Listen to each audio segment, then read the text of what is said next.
Hey guys, welcome back to another episode of the Kansas Flamingo Chef, and today I'm doing something I've never done before. Now, I've cooked before, I just haven't cooked this. So a subscriber sent in this recipe. I did a little tweaking of my own. I don't even know what to call it because they didn't give it a name. So we're going to call it beef with mushrooms.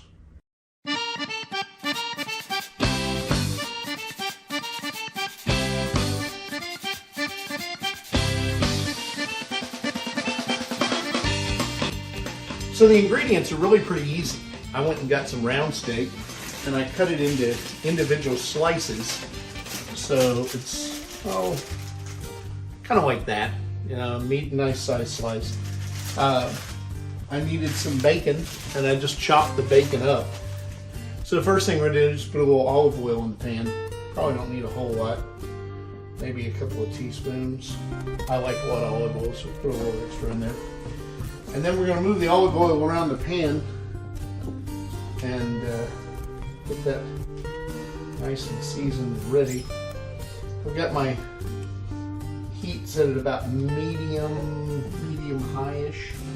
And we're going to put the bacon, chopped up bacon. This is about 5 strips of bacon, give or take. I'm just going to put that in the pan. And we're going to let that bacon cook down, but not completely. Maybe it needs to cook for about 5 minutes and just kind of extract some of the fat out of it, because that's going to be the base for our meal. Okay, our bacon's been cooking for about 4 minutes, give or take, stirring that around every so often. And you can see it's really extracted a lot of grease out of there and mixed with that olive oil. Give us something to cook in. Now what we're going to do is take the bacon out of here, but try to leave the grease behind. So just grab a pair of rubber tongs and just kind of lift and drip, if you will, into a bowl that you can set off to the side that can tolerate heat.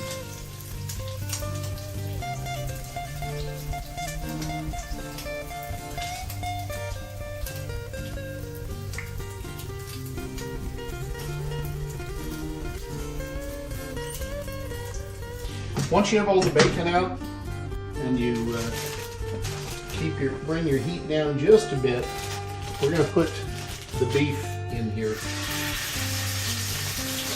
right onto that hot combination of bacon grease and olive oil.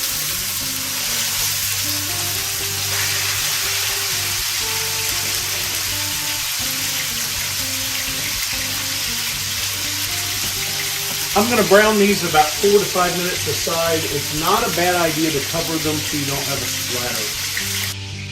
Now it's time to turn them over. You see I've got a nice browning going on there.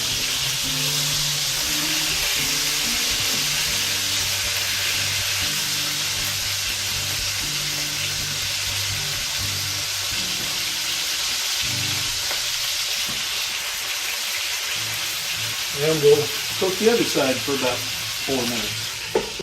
The next step is to take the beef out the same way we took the bacon out and set it aside. I'm going to turn this heat down a little bit because I have a feeling this grease is going to pop.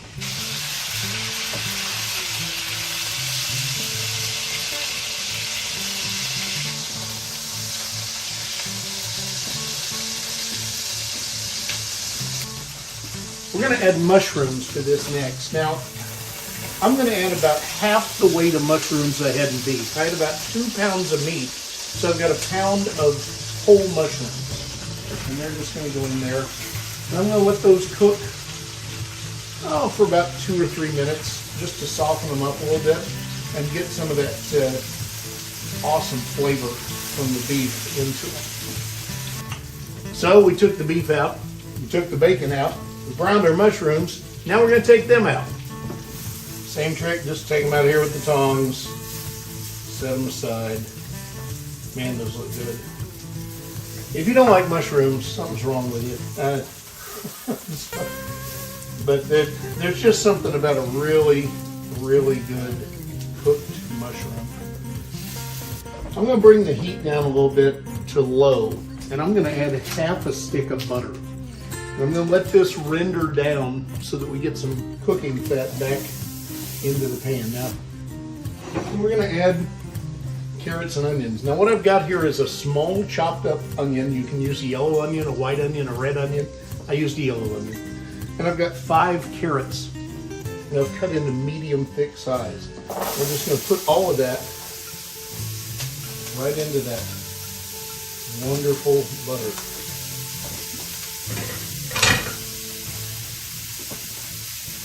We're going to cook these for about 3 to 5 minutes, just enough to make the onions translucent and start to render the carrots, but we don't want to cook them soft because we got bigger plans for them.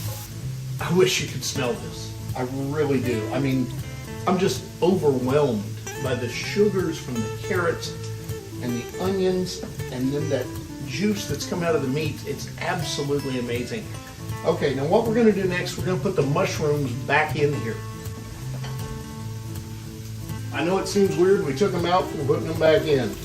We're just going to dump them right back into the mix.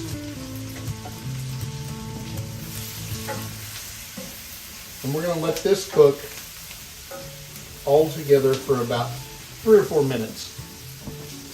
Let's put the bacon back in next. Mix that around.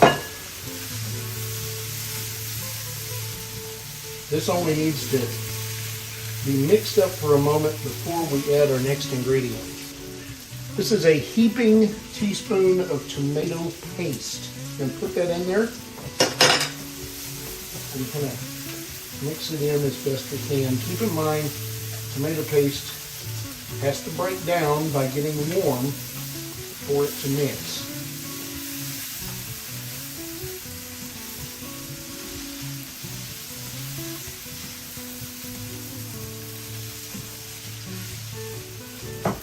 I have roasted garlic cloves here. Now, if you just want to use minced garlic, that's fine. If you'd rather just use plain garlic, that's fine too. We're going to need about 5 to 6 cloves of garlic. I'm just going to run these roasted garlic cloves through my press.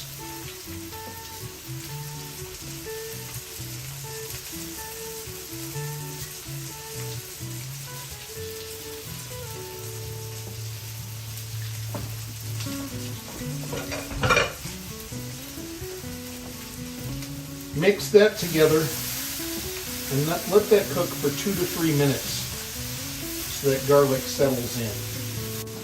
Up next, we're going to add flour as our thickening agent. I'm going to add about 2 tablespoons of flour and spread it around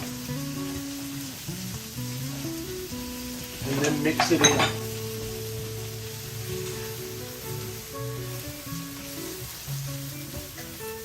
You want to do this fairly quickly so the flour doesn't burn and you don't get a big lumpy mess. Now we're going to add about 10 ounces of red wine. It honestly doesn't matter what kind, whatever you like, and whisk that together. I'm using a Pinot Noir, so it's got a little bit of sweetness without being overly dry or overly sweet. It's going to thicken really quick from your flour, which is why once you get it turned in, then we're going to add twice as much water. Just over 2 cups. We're going to mix that in as well.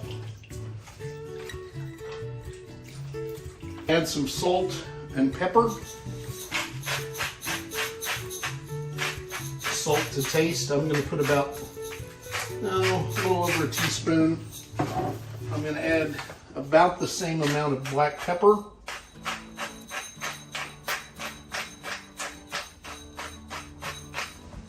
I'm going to add just a dash of white pepper. I'm going to add some Italian seasoning, about just over a teaspoon, maybe a teaspoon and a half. And I'm going to add some freshly dried parsley as well.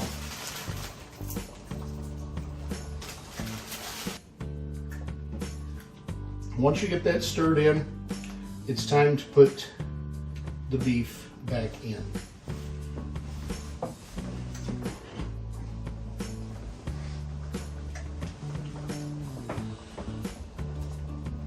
I'm just going to distribute these around the pan. Really doesn't matter how you put them in here.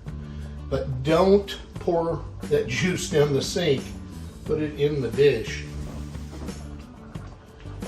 And I'm going to turn the heat down to about medium-low. And I'm going to let this simmer.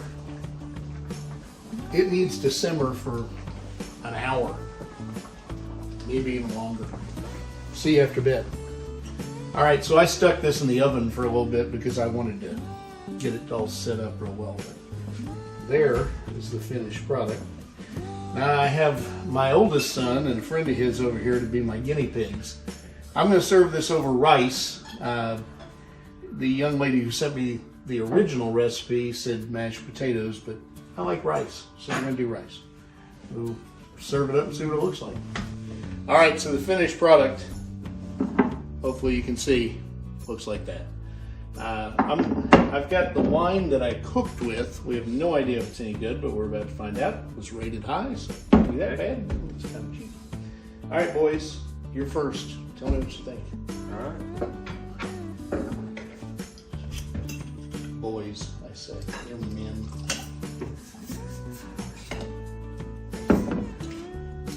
And of course, my child starts with the mushroom. No, I'm taking a bite of everything together. I want to know.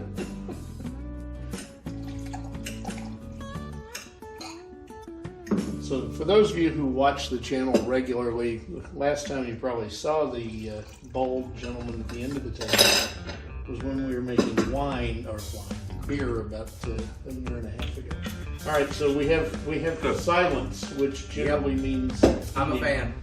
Yeah, I like it. I'm a fan. Well, apparently it's edible. So give it a shot. If you have a recipe you want me to try, just like this one, send it to me. Remember to like, share, and subscribe, and we'll see you next time on the Kansas Flamingo Show.